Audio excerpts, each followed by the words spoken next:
Hello, if you are watching this training, there's a very good chance you are having a shitty day. And I'm sorry that you're having a shitty day, but I'm glad you're here. What we're gonna do is we're gonna work together to build a plan that helps you take good care of yourself in the middle of that.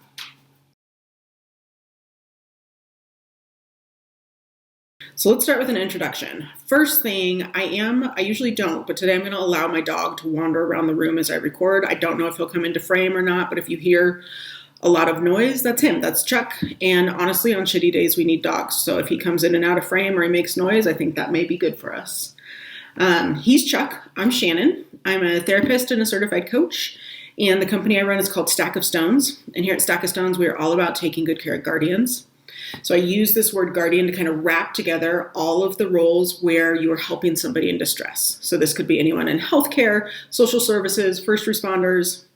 If your day job is to help people who are having a hard time, then I refer to you as a guardian because I want to pull you all together so that we can take care of some of the challenges that are pretty consistent across those roles. The jobs are different, but some of the underlying challenges are the same. In this particular training, we are going to talk about how to build a shitty day plan, because if you're a guardian, you have a special flavor of shitty days. And oftentimes, we don't necessarily know what to do with ourselves, right? So we're going to talk about that. We're going to go through and build a very specific plan so that if something happened today and you know, like, hey, I'm not great, this was a bad day, you have some specific protocols or plans that you can work through. So let's start by setting the underlying goal. Essentially, what I want to do today is build a plan that doesn't allow your shitty day to turn you into a shitty human. Okay, and here's what I mean by that. We all, in every organization, there's generally at least one person who's gotten a little crusty, a little burnt out. Nobody likes them and they don't like anybody. You can see that the role has kind of sucked the life out of them. The work you do as a guardian could do that. This work is hard and has a tendency to do that. So what we want to do today is if you're a guardian, your role is important. The entire point of my business is to take good care of you because I deeply value the work that you do. But more important than your work is you as a human being. And sometimes we spend so much time making sure we're good at the role, we forget that underneath of it, we're a human being. So the plan that we're going to build today is going to be to take good care of you as a human being, okay? And I'll explain what I mean by this. Okay, we're going to start by assessing. And one of the things I do want to point out is that if you're a guardian, your work in general is hard and you should have a robust resilience routine. So I've kind of left behind the term self-care because I think it can be too light. If you're a guardian, you need a routine built around how to keep yourself healthy and well in the midst of your work. That's not always obvious what you need. So if you've never done it or thought about it, that's okay. Right now, what I want to let you know is I have free online trainings on my website about how to do that, but that's not what we're doing today, okay? This is more of triage. So instead of a full, robust wellness routine, today we're talking about triage because you're having a shitty day and we need to immediately take care of that. Okay, so we're going to start with assessing, and I'm going to give you 3 areas to assess yourself in. And the first one is kind of generally your preferences. And I want to know, are you a high sensory person or a low sensory person? And what I mean by this is, do you like a lot of intense sensory input or not? One of the best ways to assess this is, do you like concerts or sporting events, places where there's a lot of people and an announcer and laser light shows and all kinds of noise? If that's a place where you feel happy and well, you're probably kind of high sensory. If that's a place that makes you want to shrivel up and die, you're probably low sensory. Additionally, you're probably low sensory if you get really impacted by bright lights, you don't like a lot of noise, those things exhaust you, you probably have some low sensory input, okay?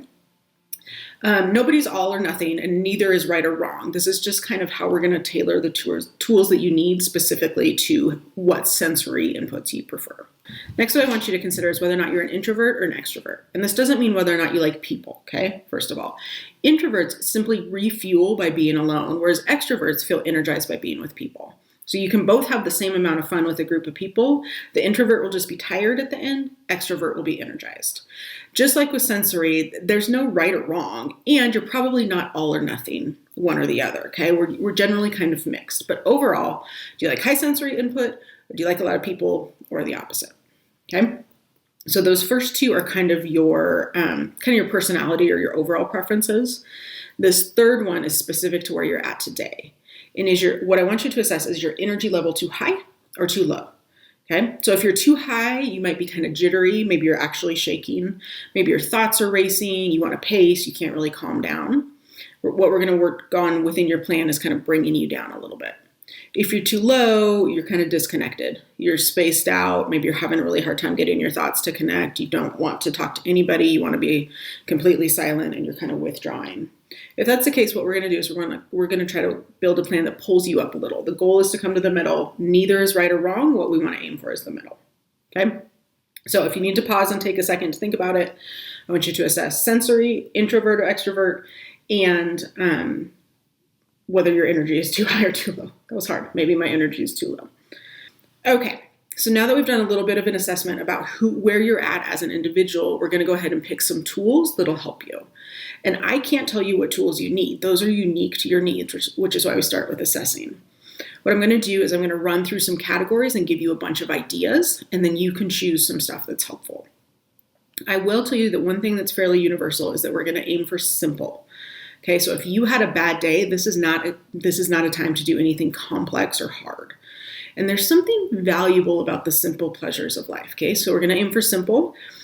And there's a good chance I'm going to push you towards something that's maybe a little bit more frivolous or silly than you're used to. Okay, and that's because if you're a guardian, I'm going to assume you're a responsible adult and you're very good at things like paying your bills and mowing your lawn and showing up for work. And that's great. Good job. Keep doing that. Except we tend to squeeze out the fun parts of life, right? When we're responsible adults, we tend to just squeeze out the fun. And the fun is what really soothes us. So we're not necessarily going to aim for a ton of fun today because it's a shitty day. Let's just be reasonable. But I am going to push you towards stuff that's really simple and may seem a little silly. And I would just ask that you trust me that there's research and science and books and all this stuff that has shown that this is really helpful. Okay? The other thing I do want to point out is the goal of whatever tools you use is not to feel happy. If you scraped people off of the freeway all morning, we're not aiming for happy clappy here. What we're aiming for is kind of evening out your central nervous system, calming your system down, and being a bit more connected and present as you finish off this day, okay? So with that being said, I'm going to give you 3 categories that I want you to hit in the rest of and I keep saying this afternoon or today. I recognize that as a guardian, that's not really appropriate, but you get what I mean, okay? So 3 things I want you to hit today. I want you to go outside. I want you to use your 5 senses, and I want you to move your body, okay? And I'll explain a little bit about what all of these mean. So let's start with going outside. There is something deeply healing and helpful about being out in nature. Being outside, remembering that the world is a big place. On shitty days, we can feel really overwhelmed. We can feel really kind of underwater and like we can't handle it anymore. Going outside can help. But I'm not saying that you need to like go for a hike or drive to the lake or garden for 3 hours. If you can do those things, great. But I don't want you to feel like you have to go do something big and complicated. I literally want you to maybe go outside for 5 minutes and feel the sun on your face. If the weather's bad, go outside and feel the wind or the cold. And the most important thing, if we go back to this idea of kind of calming our system down, is really just feel it, absorb it. Go outside and look at the flowers. Go outside and look at the clouds or the stars or the moon. Apologies if a full moon is what brought about your shitty day. Maybe don't do that part. But there's this idea that nature helps soothe us. If you have pets, pet them. Right? If you have a dog, go to the park and throw the ball. Watch the birds, go feed the ducks, right? So going back to this idea that if you had a really, really awful day, you may be thinking, look, lady, feeding the ducks is the last thing I want to do. But are you getting that sense? Are you hearing that idea that sometimes these simple things, being out in nature, are what bring us kind of back down to earth, okay? And part of what you can hear me saying is not only are you going outside, but you're using your 5 senses, right? So our second thing. Our bodies are built to calm down when we integrate our senses. It's just a piece of the way our system works. It's called mindfulness if we want to get all fancy about it. We're not going to worry about that right now, but it's essentially this idea of using our senses to calm ourselves down and be super focused on this particular moment. It helps our brain breathe. It's kind of like a reset on your computer, okay? So obviously you can use your senses when you're outside. Other ways you can integrate your senses is so going back to assessing your sensory needs, if you're someone who really likes smells, light the scented candle, put on the lavender lotion, whatever it is. But the key thing is you really are stopping for a moment to absorb the smell of it, okay? Really think about it. One of the most important ways we can use our senses is food, okay? So today is not the day to stick to your diet. If there is something you really love, food that you really enjoy and find soothing, eat it. Again, with the goal of really savoring and enjoying. If you can integrate food that maybe your mom used to make and it's really comforting to you, or maybe it's a meal you had on a great vacation, right? If you can integrate something that also has this good, peaceful memory, that can actually be really powerful when we think about this idea of soothing. If you like to cook, let's do that. Okay, I'm going to talk for a second about repetitive motion. There's literally something helpful about the repetitive motion of chopping and stirring. So cook with a heavy emphasis on enjoying the process, right? There is no therapy better than butter, onions, and herbs. Put them in a pot, stir them, absorb them, smell them, okay?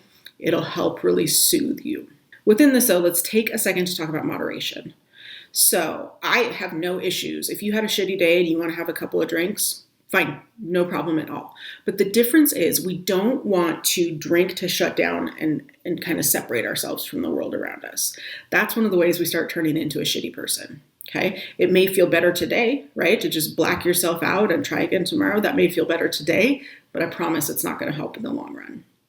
Instead, what we want to do is we really want to integrate this idea of savoring the flavors, right? So there's a difference between going to a local brewery and bringing home a couple of their beers and really thinking, like maybe you taste them side by side and you really think about the hop profiles and the malts. You really enjoy the flavor. You make a nice cocktail. You open a nice bottle of wine. That's different than a 24-pack of Coors Light, okay? So what we're aiming for is the savoring and the enjoying. Same thing with food that's not great for you. I don't care.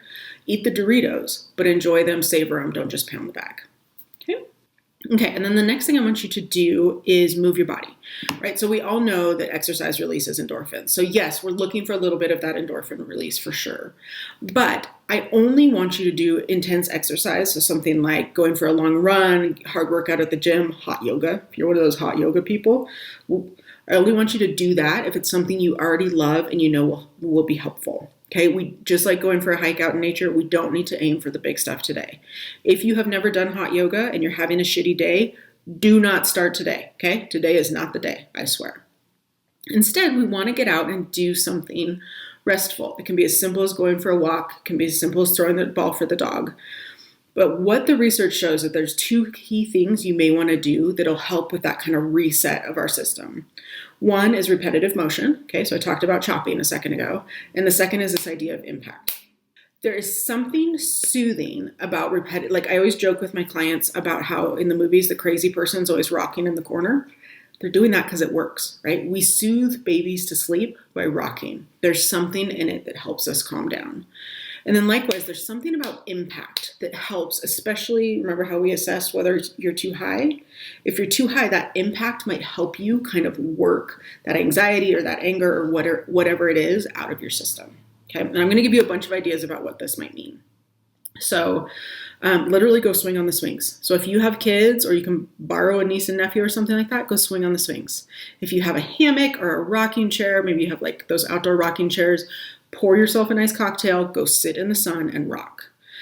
I told you this stuff is simple and silly, but I'm also telling you there's research to show this may be exactly what you need. Some other ideas are dance party, right? If you're high sensory, blast the music and dance it out for a little bit. If you used to be a mosh pit kid when you were in high school, maybe return to your mosh pit days in some way or another, okay? You can also do something like go to the batting cages, right? So that has the repetitive motion, it has the impact. There's also something valuable about the focus you need. That really helps with your kind of blocking out everything that happened today. You can go hit a bucket of balls at the driving range. You can chop wood. I firmly believe that every guardian, as soon as they graduate from school or the academy, they should receive a wood pile. Because sometimes there is nothing better than to go out and chop wood for a little bit. Okay, so all these things have kind of that sense of motion and repetition. Like I mentioned, chopping, cooking, stirring. If you're into like knitting or crochet, same thing. There's a bit of repetition in that that's really helpful. Okay, that's what I want you to do. I want you to keep it simple. Don't aim for anything crazy. Be really focused on getting outside, using your senses, and integrating some sort of motion into your day. Okay, I so appreciate the work that you do. It is really, really important, but you as a human being are equally and more important.